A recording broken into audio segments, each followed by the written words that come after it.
હાય friend, સ્વાગત કરું છું તમારા બધાયનું મારા કિચનમાં. આજે આપણે બનાવવાના છે બિહારી સમોસા. તેના માટે મેં એક પ્રેશર કુકર લઈ લીધું છે. તેમાં આપણે બટેકા બાફવા મૂકી દઈશું.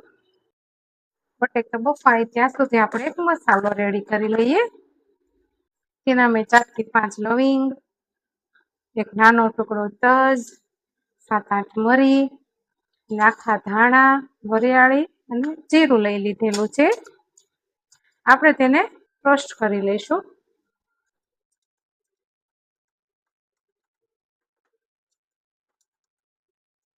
મસાલામાંથી સરસ એવી સુગંધ આવવા મળી છે. હવે આપણે તેને ગેસની ફ્લેમ બંધ કરીને બહાર લઈ લઈશું. હવે આપણા મસાલા જે શેકાતા તે ઠંડા થઈ ગયા છે. તે આપણે મિક્સર જારમાં એડ કરી દઈશું. ત્યારબાદ તેમાં થોડું મીઠું, ચપટી હિંગ, અડધી સ્પૂન લાલ મરચું પાવડર. હવે આપણે તેને અધકચરું ક્રશ કરી લઈશું. હવે આપણો મસાલો પણ અધકચરો ક્રશ થઈ ગયો છે. હવે સમોસા બનાવવા માટે મેં અહીંયા મેંદો લઈ લીધેલો છે. તે આપણે ચાળીને હવે લોટ બાંધી લેવાનો છે. હું અહીંયા મેંદો જ યુઝ કરું છું. તો તમારે અડધો ઘઉંનો લોટ એડ કરવો હોય તો પણ તમે કરી શકો.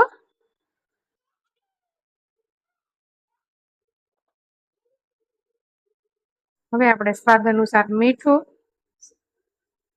અને મોણ માટે હું અહીંયા તેલ એડ કરી દઉં છું, 2 ટીસ્પૂન જેટલું.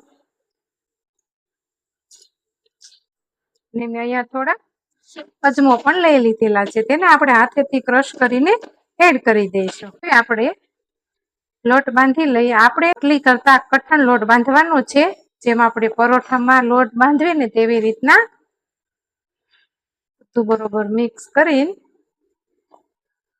હવે આપણે થોડું પાણી એડ કરીને લોટ બાંધી લઈશું.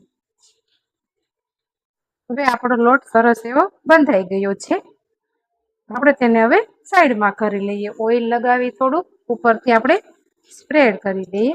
હું અહીંયા હાથેથી ઉપર તેલ લગાવી દઉં છું કે લોટ કરો ના પડે.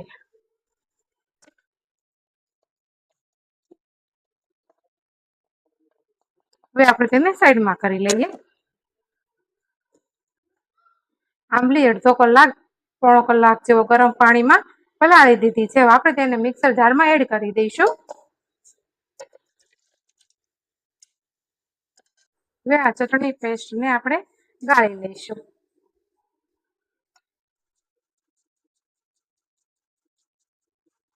ચટણી મેં બનાવવા મૂકી દીધી. તેમાં આપણે હવે હું 1 વાટકો જેટલો ગોળ એડ કરું છું. સારી રીતે એને મિક્સ કરી લઈશું આપણે.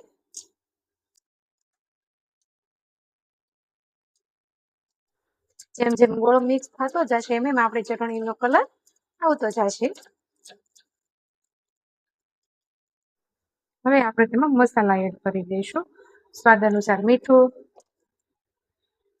કાશ્મીરી લાલ મરચું પાવડર. પાછું આપણે બધું બરોબર મિક્સ કરી લઈશું. ખાટી ગળી તમે તમારા સ્વાદ અનુસાર લઈ શકો છો, પણ આ ચટણી જેટલી ગળી જેટલી હશે ને એવો તેનો સ્વાદ સરસ આવશે. આપણે ચાટ માટે જે ચટણી બનાવી હંમેશા ગળી, ખાટી અને મીઠી જ રાખવાની. હું એડ કરીશ 1 ટીસ્પૂન ધાણા જીરું પાવડર. અને જે આપણે મસાલો બનાવ્યો હતો સમોસા બનાવવા માટે એ પણ એડ કરીશ. મિક્સ કરી લઈશ હવે સારી રીતે. અને થોડી ખાટી લાગી એટલે મેં પાછો જે ગોળ હતો તે એડ કરી દીધો છે. બટેકા બફાઈ ગયા છે. હવે ચાલે આપણે તેને ફોલીને માવો બનાવી લઈએ. એના માટે હું બટેકા સૌથી પહેલા બટેકા મેશ કરી લઈશ.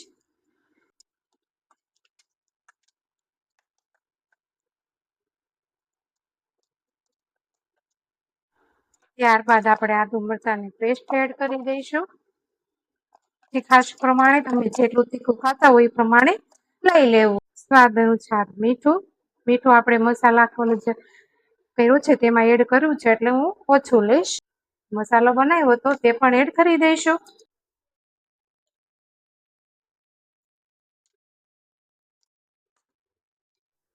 ત્યારબાદ થોડીક હિંગ એડ કરી દઈશ. ખટાશ માટે હું અહીંયા આમચૂર પાવડર લઈ રહી છું 1 ટીસ્પૂન. જો તમારી પાસે આમચૂર પાવડર ન હોય તો તમે લીંબુનો રસ પણ લઈ શકો છો. થોડી એવી ખાંડ એડ કરીશ ખટાશની બેલેન્સ માટે. અને ત્યાર પછી આપણે લીલા ધાણા એડ કરી દઈશું. બધું બરોબર મિક્સ કરી લઈએ આપણે.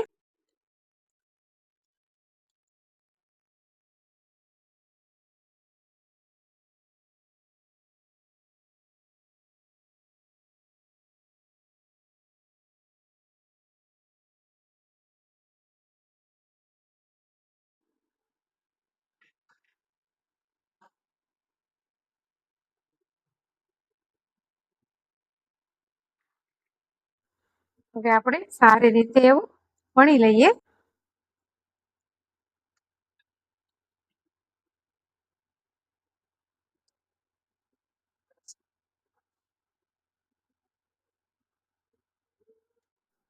હવે હું અહીંયા વચ્ચેથી પીઝા કટરની મદદથી કટ કરી લઈશ. તમે છરીથી પણ કટ કરી શકો છો. હવે આપણે ફરતી બોર્ડર પર પાણી લગાવી દઈશું પેક કરવા માટે.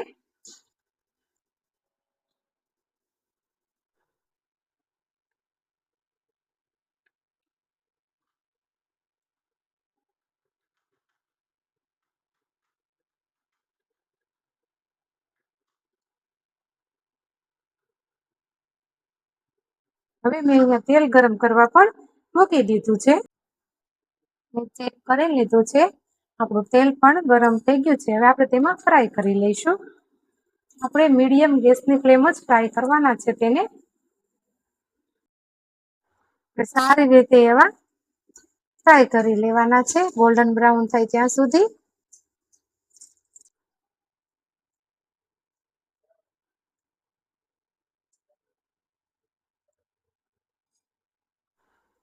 હવે આપણા સમોસા ફ્રાય થઈને રેડી થઈ ગયા છે. આપણે તેને હવે બહાર કાઢી લઈશું. તેને આપણે સર્વ કરી લઈશું.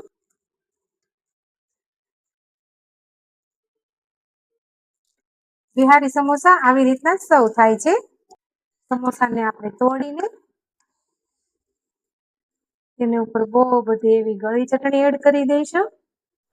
ત્યારબાદ ગ્રીન ચટણી એડ કરી દઈશું આપણે. હવે આપણા સમોસા બનીને રેડી થઈ ગયા છે.